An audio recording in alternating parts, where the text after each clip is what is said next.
Hello, welcome to the channel and welcome back to Resurrect Autos HQ. So guys, today we have got a car in that we previously repaired, had on the channel, and it's back now. I've actually took it back from the owner, which is Dave's son's girlfriend, Steph.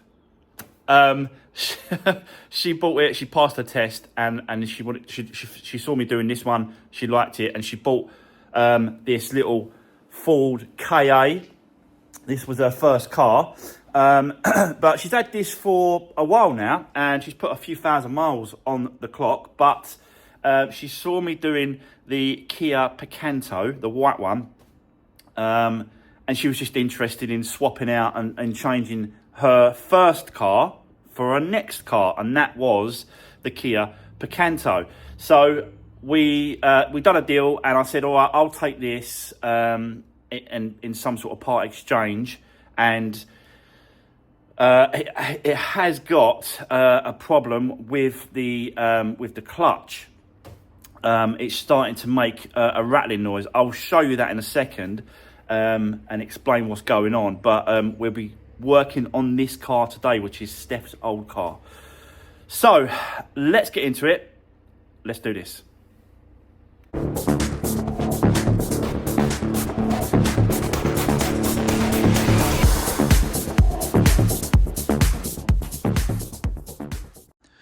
Right, okay guys, just before we get into this, and I want to show you that clutch noise, I'm going to show you what turned up yesterday. So this is the glass for the Nissan Qashqai for the roof, pan roof. And this is a 2016 car. This is a second-hand, obviously, part. And we're going to be fitting this one when it comes back from the paint shop and body shop, because that Qashqai is over at the body shop and paint shop being all repaired and painted. So, yeah, and the bonnet for the other Renault Captur, the blue one, that has that's gone over to the paint shop as well, so that'll be done. So I'm just waiting for these parts to come back and the Qashqai to come back before we can carry on. So I thought, let's jump on this one here that's been sitting outside the front for a while. As I said before, this is Dave's son's, Tom, girlfriend Steph. It was her car, and took it as part exchange. She has done some little bits and pieces to the car. She left it in there. We did a reversing camera. A reversing camera and a dash cam was fitted on there. But let me just show you this noise.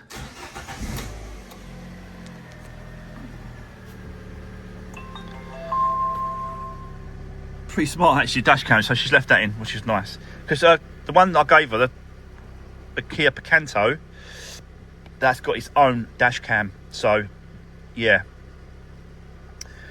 so when it comes to the clutch on this car, when you release, well, I mean, I've got it down, okay, and it's quite the engine's ticking over, but you can't hear anything else. But as soon as I let go,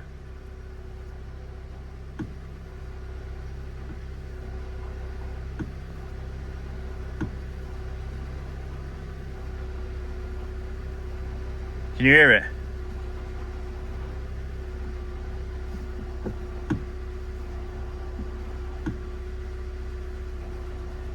So that is because I'm pushing the clutch down, up and down, up and down. That's obviously the release bearing inside part of the clutch. It's making a complete racket. So, which is quite common for these cars, and you know they do go. It's done. Yeah, it's done 70. It's done 73,000 miles. And yeah, it's making a complete racket. It's where the release bearing's spinning on the bearing.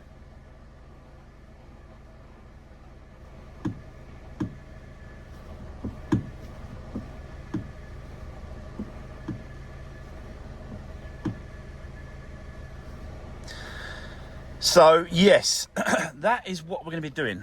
a 3-part clutch on this one. Now, it's a bit of a job because the whole front bumper's got to come off. You've got to take the bottom support rail's got to come, bar's got to come off. It's quite involved, a bit of work, but we're gonna crack on with it and get it done. I've ordered the clutch. It's going to be turning up today. We're going to have a look at the condition of the gearbox oil. I can't remember if I've changed the oil on this one. I think I might have put new oil in when I originally sold the car to her. So I've got to go back and check to see exactly what I've done on this. But yeah, that is what we're going to start doing. We're going to see if we can get this gearbox out today. And then probably this will be part 1 today. And then so obviously part 2 will be in tomorrow's video. So I'll set you up. Let's get cracking. Let's do this.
Right, okay, guys, we are getting there with this KA clutch replacement. As you can see, drive shafts are out.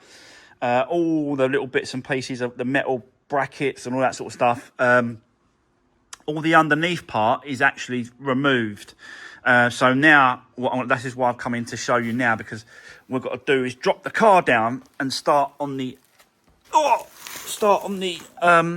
top part. But yeah, as you can see, all the parts have been removed. A couple of bolts there that I've taken off as well, getting ready. And then the next one is right at the top, so we'll leave that. I'll leave that one there. You can see it until we get to the top. But all this has been removed underneath. That's all loose now, so that's all ready to go. All this has been removed at the back. So yeah, just got to get another couple of bolts off that starter motor, but you can't get to it until the top part. I've released the actual cables for the gear selectors. I've just got to pop them off. So I'll probably try and pop them off actually before I drop the car down, and then drop it down and then continue with the top end. But yeah, it's quite involved, this one. It is quite involved, but I've done so many. For me, it's, you know, I kind of know what bolt size is what parts to take off in order and stuff like that. So I always do it this way. All the underneath parts first, and then lower the car down, and then we can work on top and getting all this removed. So we'll remove the battery tray, all those parts got to be removed. And then hopefully soon, we can then remove the actual gearbox down, separate it from the actual car, and have a look at the state of it, and we'll go from there. I've had a look at the drive shaft oil seals. Both sides are dry, so that suggests to me that the actual drive shaft oil seals are not leaking, so we don't have to replace those. The actual gearbox oil itself is pretty good. It's in really good condition, really clean condition. So probably just going to put it back in. I think this was new when I originally fixed the car. I can't remember, but I think it was. And yeah, we're probably just going to put that back in when we've done the clutch. So yeah, let's get set up. Let's keep going. And now we've got to do the top end parts. Yeah, let's do this.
Right, okay, so guys, the gearbox is out, and yeah, the clutch as well.